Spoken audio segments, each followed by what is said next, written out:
ഇന്ന് നമുക്ക് കുന്നും മത്തി മുളകിട്ട് കറി ഉണ്ടാക്കിയാലോ. അതും വളരെ രുചിയിലാണ്. ആദ്യം നമുക്ക് മത്തിയൊക്കെ നല്ലോണം ക്ലീൻ ചെയ്തെടുക്കാം. ഇപ്പോൾ കുറച്ച് നേരത്തെ മീൻകാരൻ കൊണ്ടുവന്നതാണ്.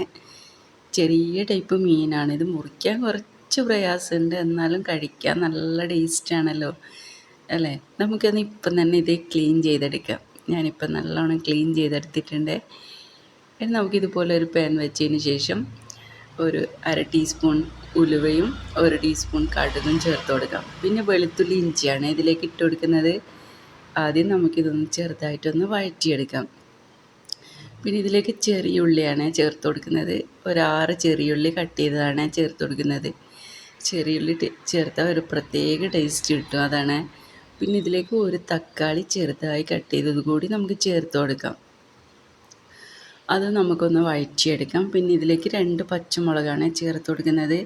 അത് നിങ്ങളെ എരിവിന് ആവശ്യമുള്ളത് ചേർത്ത് കൊടുക്കുക. പിന്നെ കുറച്ച് കറിവേപ്പിലയും കൂടി ചേർത്തതിന് ശേഷം നമുക്കിത് നന്നായിട്ടൊന്ന് വഴറ്റിയെടുക്കാം.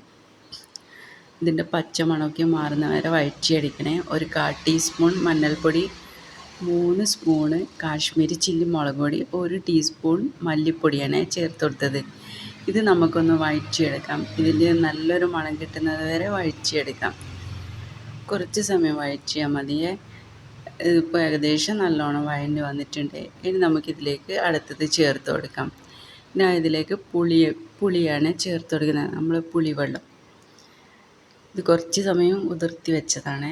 നമുക്കിത് ചേർത്ത് കൊടുക്കാം. ഒരു നാരങ്ങ വലിപ്പത്തിലെടുത്താൽ മതി കേട്ടോ. അത് ചേർത്തതിന് ശേഷം നമുക്കിതിലേക്ക് കുറച്ചുകൂടി വെള്ളത്തിൻ്റെ ആവശ്യമുണ്ട്. ഒരാളെ പുളിപ്പിനനുസരിച്ച് പുളി ചേർത്ത് കൊടുത്താൽ മതിയേ. ഇപ്പോൾ ഇതിലേക്ക് ഞാൻ 1 ഗ്ലാസ് വെള്ളം കൂടി ചേർത്ത് കൊടുത്തിട്ടുണ്ട്. ചെറിയ ഗ്ലാസ്സാണ്. അതിനുശേഷം നമ്മൾ വൃത്തിയാക്കി വെച്ച മീൻ ഇതിലേക്ക് ചേർത്ത് കൊടുക്കാം. ഇനിയിത് കുറച്ച് സമയം നമുക്ക് അടച്ചു വെക്കാനുള്ളതാണ്. അതിന് മുന്നായിട്ട് നമുക്ക് കുറച്ച് ഉപ്പ് ചേർത്ത് കൊടുക്കാം. അത് ആവശ്യത്തിനനുസരിച്ച് ഉപ്പ് ചേർത്ത് കൊടുത്തതിന് ശേഷം നമുക്ക് അടച്ചു വെച്ച് വേവിക്കാം. ഇപ്പം നല്ലോണം തിളച്ചിട്ടുണ്ട്. ആ തിളച്ച സമയത്ത് തന്നെ നമുക്കിതിലേക്ക് കുറച്ച് കറിവേപ്പില ഇട്ട് കൊടുക്കാം. ഇപ്പം നല്ലോണം റെഡി ആയിട്ടുണ്ട്. ഇനി നമുക്കൊരു പ്ലേറ്റിലേക്ക് മാറ്റാം.